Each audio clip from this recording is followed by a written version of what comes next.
39-year-old Michelle Judson is thankful for a lot of things, like spending a day on a sunny beach with her family, moments that mean more to her now than ever. In early 2012, while nursing her youngest daughter, she discovered a lump in her breast. Michelle was diagnosed with stage 3 breast cancer. From the moment that I found out I had cancer, from the moment that my primary told me, even before I got in to see the surgeon, I just knew, like, oh man, I have 3 little kids and my husband works away from home 5 days a week. I don't have the luxury to even sit on this and even process it and think about it. I have to amass this army of support. And the support came quickly. Within an hour of her first visit to Providence Cancer Center, Michelle got a phone call from a Providence nurse navigator who told her she would help guide her through the care process. She met with a Providence oncologist, Dr. Allison Conlon, who specializes in breast cancer, and her surgeon, Dr. Shagaye Aliabadi, offered reassurance. Dr. Aliabadi also brought me in and said, you know what, I brought you in to ease your heart and your mind, not out of a sense of urgency. It's not good to have cancer at 39, but we will approach this as aggressively as you'll let us and as aggressively as you want to proceed. But, you know, we're here for you. Michelle also learned that she carries a genetic mutation that left her vulnerable to getting cancer. Michelle has the BRCA mutation, which only represents maybe 3% of all breast cancers, yet tends to be breast cancers in very young women. It can be women in their 20s or 30s. Again, why it'd be so important to know who in your families had breast cancer and particularly how old they have been. I was extremely naive going into all of this. I was under 40. I was breastfeeding. As far as I was concerned, I didn't have any family history of breast cancer, and so the idea that I even had this felt a little bit jarring. Michelle's 2 sisters, aged 25 and 32, are now getting tested for the gene, and she plans to talk to her own daughters about family history in breast cancer. Just asking around, you know, if there's family members at a gathering together, asking who's died of what or who's been afflicted with what. It's important to know your family history. Michelle's treatment includes double mastectomy, chemotherapy, and radiation therapy. Her husband, Evan, has been right by her side through diagnosis and treatment. He's been amazed at the outpouring of support from family and friends. You know, you have to be able to swallow your pride and ask for help. And I know that was really hard for my wife because she is a superwoman, and you know, just being able to accept it as something that has happened. And, you know, the best way to get through a hard thing is to get through it. To celebrate what they've been through together, Michelle and Evan are doing a triathlon. I'm really looking forward to that as just sort of a way to sort of throw up my arms and give a big woohoo. I'm done with chemo and I'm alive and my body's working in all the ways that it needs to work.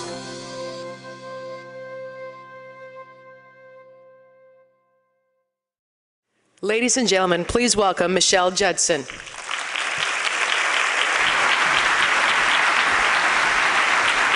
Thanks, Ellen.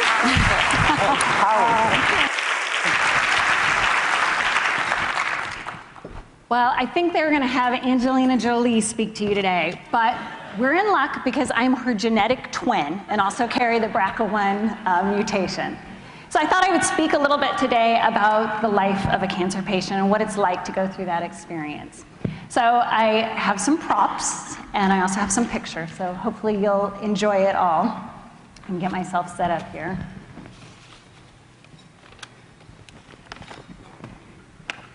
So this first picture is me pre-cancer. What I didn't know is I actually had cancer, and I was living well with it. I just didn't know it. So this first picture with my self-carrying my youngest daughter, she's about 6 months old, and this is about 6 months before I was diagnosed with cancer. So in the January of 2012, we planned a fantastic family vacation to Disney World, the happiest place on earth. We had a great time, and a month later, my husband found a lump in my breast. And at first I thought, well, maybe this is just a plugged milk duct. I've been nursing. My daughter's just about a year old. No problem, I'll get it checked out. Got it checked out. My doctor immediately sent me to have an ultrasound. And you know, there's something a little ominous about seeing a solid dark mass on the screen while they map it and measure it. And I thought, oh man, this is not good. So a week later, my doctor brought me in and told me I had stage 1 invasive ductal carcinoma, and I was being referred to the Providence Cancer Center. And they were fantastic and took very good care of me. I chose, after meeting with my surgeon, to have a bilateral mastectomy. It was thought I had cancer in one breast, but it made sense to remove both because I felt like they were trying to kill me. As well as I can understand what Angelina Jolie was feeling deciding to have her breasts removed prematurely, because if it can lower your risk and you can have that extra time with your family, it makes so much more sense and you want that. As well as I'm so glad that she's speaking out to women everywhere and raising awareness about learning about your genetic history and being proactive about it. I also chose to have a bilateral mastectomy. I could have just had the one, but after having 3 kids and nursing them, I kind of felt like, why would I want them to reconstruct my one side to look like my other mom boob? So it's what made sense. Yeah, see those moms, they understand. So at first this idea really bothered my daughter, Scarlett. So I'm gonna flip forward here. Because she was worried about the idea that mom wouldn't have her breasts, or what would I be like, or what would that be like? So the idea came to me, I said, you know what, go get one of your Barbie dolls. So she proceeded to go upstairs and bring down one of her Barbie dolls and remove her clothes. And I said, you know, Mommy and Barbie will not be a lot different anymore. And who knew that Mattel was making probably the first doll for women post-mastectomy to help with their children and to feel more comfortable. So now all of you will go home and be like, wow, I'm gonna look at Barbie a different way. And so then I decided, like, okay, well, you know what? I need to have fun in life a little bit here as well. So this picture, if you guys can go back to that, put that up there, was of me having a little fun. I had already had my mastectomy. I did this thing called Mom Prom fundraiser. It was a lot of fun because I felt like it was important to live your life. So after I had my surgery, and this is one of those areas where, you know, cancer is not one of those areas where you want to be an overachiever in life. So I went in, stage 1, invasive ductal carcinoma. Pathology came back. I had 6 lymph nodes with cancer as well, and I was upgraded to stage 3.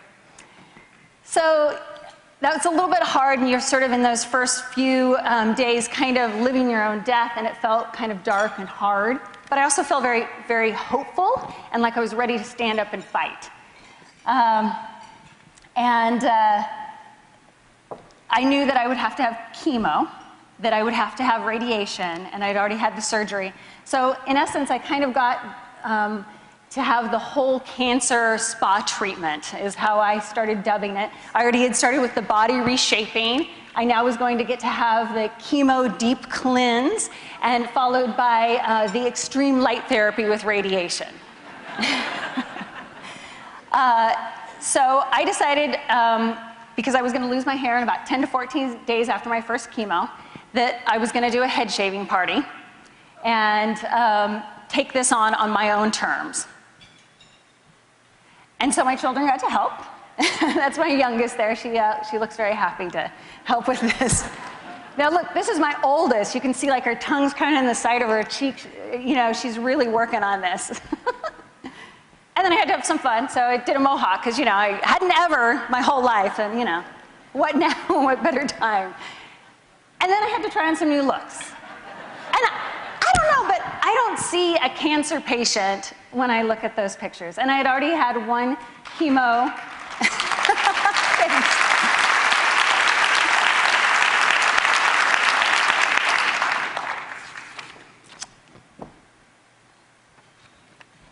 And so every step of the way, I approached this entire experience with a sense of wonder and awe and curiosity, because we live in amazing times, and the opportunities available to us in the medical field are outstanding.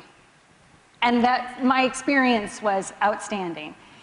So during chemo, I felt empowered and strong and hopeful and grateful, and that was a reason to celebrate. So I finished chemo, and 10 days later, I did my first triathlon. This is during chemo. There I am. And that was a great and moving experience to do that. I'd always wanted to do a triathlon before my 40th birthday, did a marathon before my 30th. I'd been busy having children in my 30s. And when I was thinking about the idea, like, can I do a triathlon? I'm going through chemo, like, this is kind of when people train. And I trained a little bit, but I felt like, you know what? Chemo is not a reason to not go through with your life goals. And neither is cancer. I also did the Race for the Cure.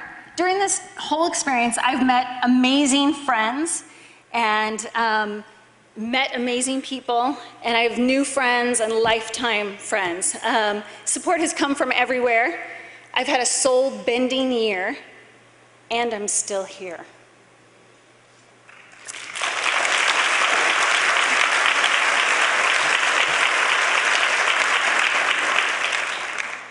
I've shared my story through Providence and Greater Portland.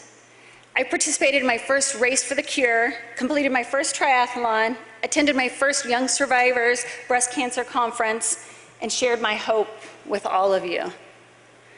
I've shown my chest to more people than I could have ever imagined.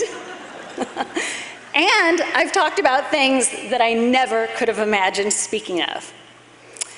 I've been held while I've sobbed, and I've held each of my little children breathing in their warmth and their little bodies. And I'm still under construction.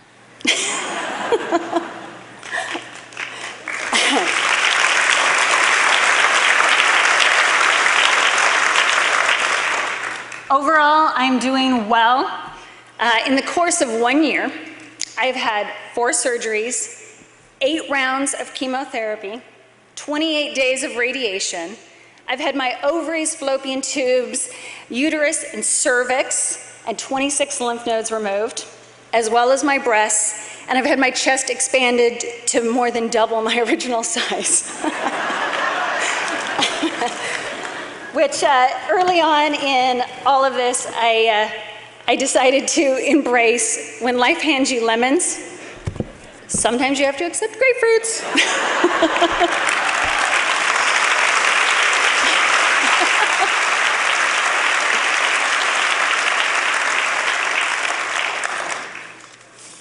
And what have I learned along the way? Well, I've learned that sometimes you have to dance like no one's watching.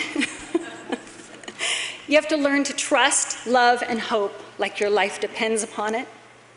Appreciate the aches and the pains in your body and embrace the living that you have to do today. Believe that each of us makes a difference and that we touch so many lives. Damn, cancer is not for the faint of heart. But luckily for all of us, there's something about our own mortality being threatened that makes us want to stand and fight. And I am so grateful to each of you for standing and fighting with me. So, this is my daughter, Scarlett. So, get my stuff together here. I look forward to a world for my daughter, Scarlett, that finds a cure for breast cancer, and I want Scarlett to be able to grow into her body, and I want to be by her side as she's ready for her first bra, and never has to worry that she will lose her breasts or her life to cancer. So this is for Scarlett.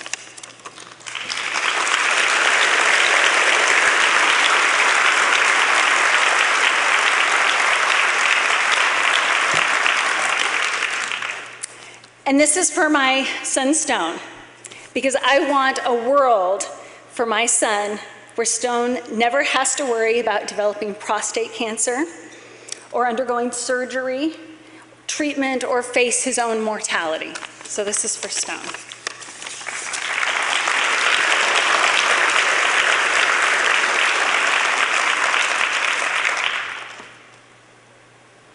And this is for my little Sapphire. So I want to see a world for Sapphire where she never has to worry about getting ovarian or uterine cancer or losing her life.